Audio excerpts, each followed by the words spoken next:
Hi everyone, Engineer Pat 5290 coming to you with another wood project. We're actually going to be building a cabinet, actually one that is actually portable, that will store some HO cars. I built a prototype off camera the last few days to get an idea of how it's going to work, and it was a super success. So I've decided, since it was a success, I'm going to build another one. We're going to build the frame out of 1x4s, and the back of it, or the bottom in this case, is going to be a 1/4 inch piece of plywood.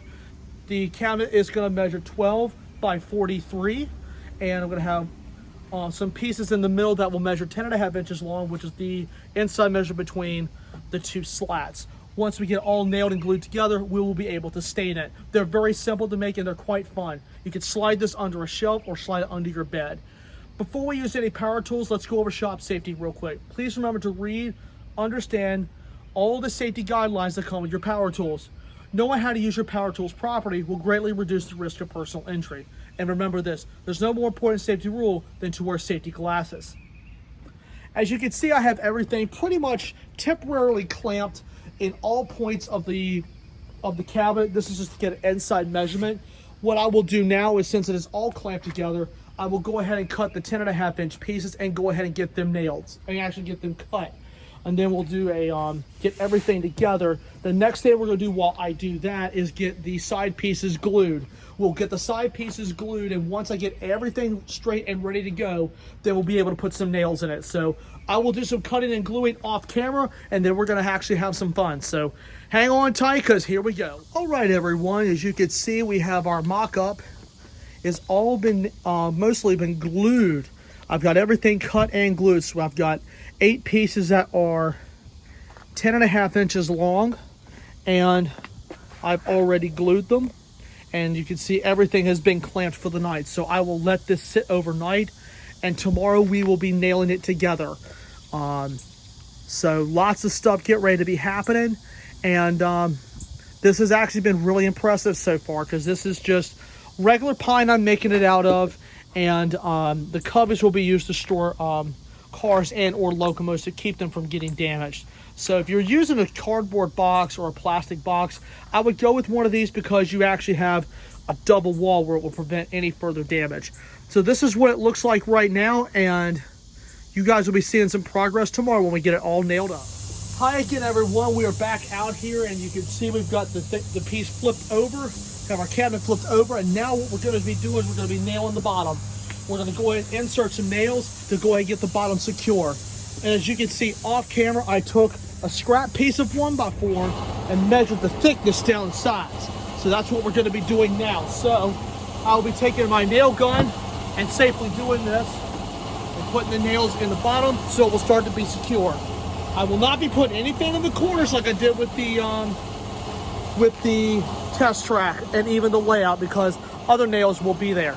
So now we're going to go ahead and insert some nails.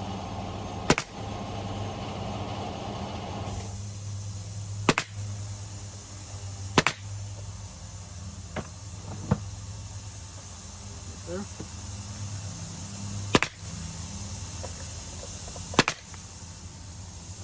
Just like that, a few nails. I'll space them out every couple of inches or so to give it some good support. I'll do this all the way around, and then we'll do the sides. All right, the bottom is nailed, and now we're going to start working on nailing the sides. Even though everything is held together with glue, we're going to go back and put some nails in to provide some extra support. So what I have done here is I've taken a piece of 1x4 scrap and measured the thickness again to give me a boundary for where I can put the nails, just like I did the bottom. This is a good guide because it's going to prevent nails from going through the side and having to cut them out, which it's a pain in the butt anyway. But this is a time-saving effort here to actually give yourself a little bit of a guideline of where you're going to put your nails. So you just take a stud, line it up straight as you can, then draw your boundaries on either side, and you've got one. So I'm going to do that, and then once I get the sides nailed together, we'll give it a final sanding, and then it'll be ready for some finish. Hi everyone, we're back out here with the cabinet, and it's time to put on some finish. One of my very favorite parts of projects like this. So we're going to actually use a red mahogany stain. And I've had some of this left from from previous projects. And we're going to put this on here with our 3-inch brush.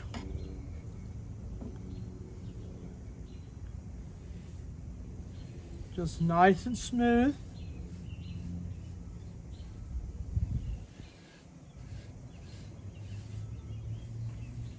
And the red mahogany is going to bring out a really nice finish and bring out the fibers in the wood.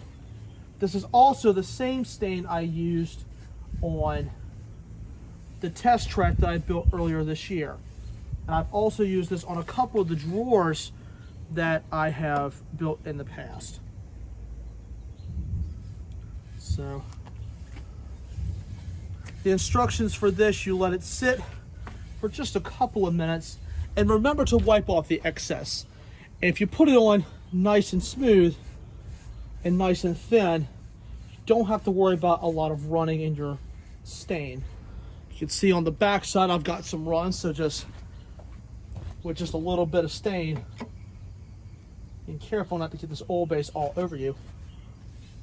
Just blend it right in and nobody will ever notice. Now if you have a run and let's say that coat has already been done, just take a little bit of stain, it will reactivate that stain and it will just blend in like nothing ever happened. And this is going to turn out to be a very, very nice finish. So what I'll do with this is probably do a couple of coats of this and then go back with a warm gloss polyurethane.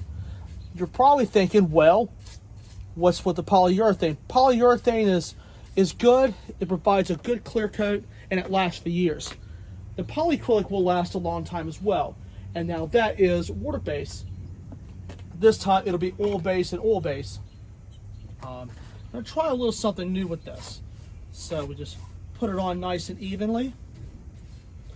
And I like the way this red mahogany covers. It covers very well. And you want to pull the brush away from you to avoid spattering. And see, there you have it so far. This is the way it's going to look. And with some another coat of this and possibly 2 coats of polyurethane, this is going to turn out to be a really nice finish. So I will do the rest of this off camera and you'll be seeing the finished product here very soon. Okay, I've got most of this covered. The next thing I will do once this dries, I will flip it over and do the underside of these cubbies here on a first coat and do the other joists for a first coat. So the red mahogany, like I said, covers very well and it will last for a long time. And it's just going to look great. So once we do the other side, we'll second coat everything with the red mahogany. Then we'll go back with a couple of coats of a warm gloss polyurethane. All right, everyone, here is the finished product of this beautiful storage drawer that I've made for my HO scale trains. Well, at least some of them. As you can see, after many coats of the mahogany and the clear coat, it has brought out a very nice finish that will last for years. This is a very economical way to store your HO scale cars. It's very inexpensive to make, and you're going to have fun doing it.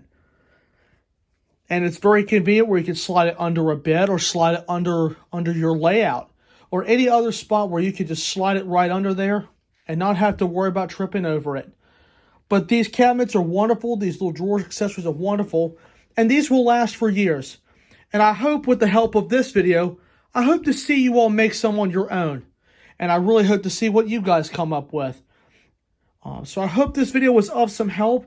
And I'd like to thank you all so much for watching. And happy model railroading.